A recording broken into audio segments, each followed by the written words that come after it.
So J.D. Vance went on Theo Von's podcast, and he learned in real time about Elon Musk going in against Trump and saying that he's in the Epstein files, and that's why he doesn't want to release it, and I'm the only reason you won the election, and et cetera, et cetera. And J.D. Vance tried to take a conciliatory, neutral, amicable tone, but fundamentally he was also saying, like, man, I think Elon's making a big mistake by doing this. But the part of the podcast that I wanted to focus on here is J.D. Vance shamelessly lies directly to Theo Von's face when Theo brings up, hey, what's happening in Gaza? I mean, it looks like a genocide, and it's our money and it's our weapons that's going to support this genocide. And I don't know, I have a problem with that. I think that's bad. I think we shouldn't do that. This is just a masterclass in dishonesty and obfuscating and deflecting from J.D. Vance. Let's watch. I think the tough thing just as a regular person, right? It's like we're seeing all these videos of people like picking up pieces of their children, and like, of course, it's the sickest thing I think it's ever been televised. Basically, if you consider watching something on your phone being televised, sad, man. It feels like a massacre, and it feels like, you know, I've called it a genocide. Other people have different thoughts about it, and that's fine, right? And I don't need anybody to share the same thoughts, or you too. I would go a step further than Theo Von there. I do need you to say that, and I do need you to believe that, because if you don't at this late date, you're just being dishonest. You are just lying. That's it. There is no way around it. If you say at this late date it's not a genocide, you are just lying. There is way too much evidence for people to conclude anything but the obvious here. All right, let's keep going. It feels like a massacre, and it feels like, you know, I've called it a genocide. Other people have different thoughts about it, and that's fine, right? And I don't need anybody to share the same thoughts, or you too. But I think where it gets scary is that we give, you know, we're complicit in it because we help fund like military stuff. You know, and that's where as like a regular guy, you're like, well, I'm paying these taxes and they're going towards this, like, but you can't do anything, you know, like you can talk, you know, but it's like, you can't, I don't understand how it becomes like tough for people. Like sometimes it feels like we look out for the interests of Israel before we look out for the interests of America. Theo Von is a total normie type dude. He's saying it looks like you look out for the interests of Israel before you look out for the interests of America. At the same time, they're sending an endless amount of money and weapons to Israel so they can complete the genocide. They are massively slashing Medicaid in this country. Over 10 million people will lose their health insurance, low-income people, disabled people. 51,000 will die as a direct result of that. They're also raising taxes on the bottom 90% of the country while cutting taxes for the wealthiest people.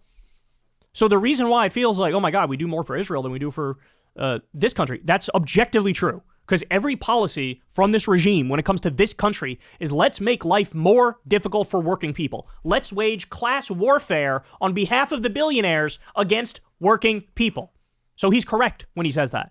So let me say a couple things. So number one, like, I think you're a great dude, so we don't always have to agree on everything. Do I think do I think it's a genocide? No. And here's the reason why I don't think it's a genocide. He's just a liar. He's just a liar. He's an eyeliner-wearing, pudgy-ass bitch liar. He knows what this is. He knows what we're witnessing. He's seen the videos. He's seen the relentless bombing of hospitals and schools and paramedics and UN buildings and World Central Kitchen workers. He's seen it all. He knows what we're witnessing. He just doesn't care. He doesn't care because him and Trump have taken a colossal amount of money from the Israel lobby. They are swimming in Israel lobby cash, and so they know who their bosses are. That's the bottom line. But let's keep hearing his line of bullshit. Do I think it's a genocide? No. And here's the reason why I don't think it's a genocide. Because I don't think that the Israelis are purposely trying to go in and murder every Palestinian. JD, they are now quite literally saying that. You have Ben Gvir and Smotrich who've come out and said, yes, don't be afraid of victory. This is what victory looks like. We're going to take over the Gaza Strip. We're going to occupy the entire Gaza Strip. We're going to kill as many people as we can, and then the ones who we can't kill, we are going to ethnically cleanse them. You and Donald Trump are trying to make a deal to send the Palestinians that remain alive to Libya. You've also tried to talk to other countries to get them shipped there. That is ethnic cleansing. It is a genocide and an ethnic cleansing. The idea, oh, they're not trying to kill literally every last one of them, so this is not a genocide, bro. Can you believe what you're hearing? Can you believe what you're hearing? Again, the immense dishonesty and lies to justify and rationalize what we're witnessing here, it's the lowest of the low. I don't think that the Israelis are purposely trying to go in and murder every Palestinian. I don't think that's what they're doing. I think they got hit hard, and I think they're trying to, like, you know, sort of destroy this terrorist organization, and war is hell. There are 30 to 40,000 Hamas members in Gaza. There were 2.3 million Palestinians in Gaza. Now they say it's down to 1.8, 1.9. So in other words, they've killed like 400,000 Palestinians, 90+% of them innocent. But there are 30 or 40,000 Hamas members. There were 2.3 million people there. And he has the nerve to say, I just think they're trying to go after the terrorists. Was it going after the terrorists when they announced within the first week, we're doing a total siege? No food, no fuel, no water, no electricity for anybody in the Gaza Strip. That impacts grandmas and grandpas and innocent people and children. How can you say that's only them going after Hamas when it's a total siege? When you see the videos of like 90% of the buildings in Gaza are just rubble, they starved them for over 80 days. How can you say, bro, they're just going after the terrorists, bro? Oh my God, I hate this guy so much. I also think it's true, man. I mean, I've seen people on my side of the political aisle. I'm a Republican. You know that, but your audience may not.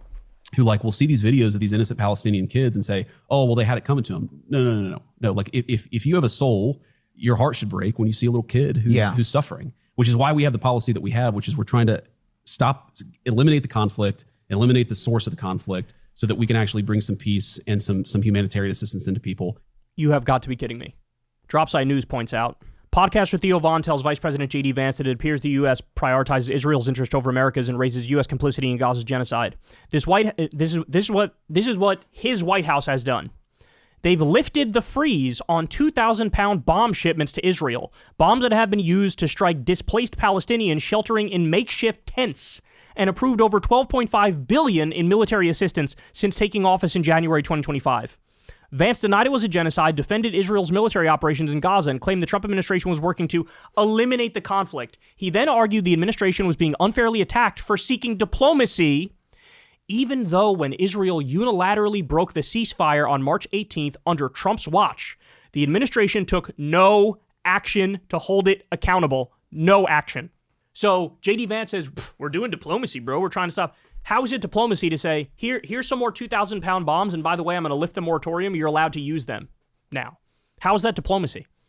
How is it diplomacy to send $12.5 billion in military assistance since taking office? How is it diplomacy to sit there and watch as they bomb literal tent cities with innocent Palestinians there? How is any of this diplomacy? None of this is diplomacy. How is it diplomacy when Israel violates the ceasefire and you do nothing to try to hold them accountable? And you, in fact, you gaslight on behalf of Israel and lie to Hamas. Hamas came out and said, hey, bro, we'll release every single hostage and we will drop our weapons and leave Gaza. This has been the main ask from Israel for so long. Hey, if you just release all the hostages and Hamas leaves Gaza, that's it. It's over. This will stop today. Hamas offered that. Israel rejected it. They rejected it. They said, we don't want Hamas to leave Gaza. What? Why? You know why. Because they want the excuse of Hamas to continue to murder everybody in sight. The goal every step of the way was genocide, was ethnic cleansing, was occupation, was stealing more land, was creating a greater Israel. That's the goal.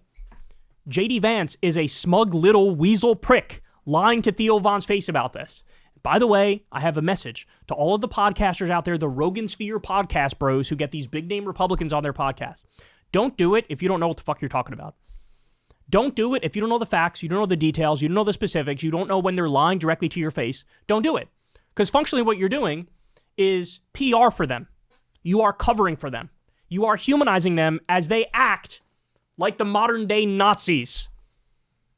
So I know they're like, oh, me, bro, I'm just a comedian, bro. No big deal, bro. I just shoot the shit and talk or whatever. And look, in 90% of cases, that's fine. You're talking to an actor. You're talking to a comedian. You're talking to a singer. You're talking to whatever. 90% of cases, you just want to shoot the shit. Cool. God bless. You do whatever the fuck you want. But when you're dealing with world-class war criminals committing an historic atrocity right in front of our eyes, maybe you pass on that.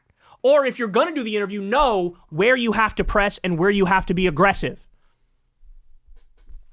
God damn it, man. God damn it. I hope everybody sees through this.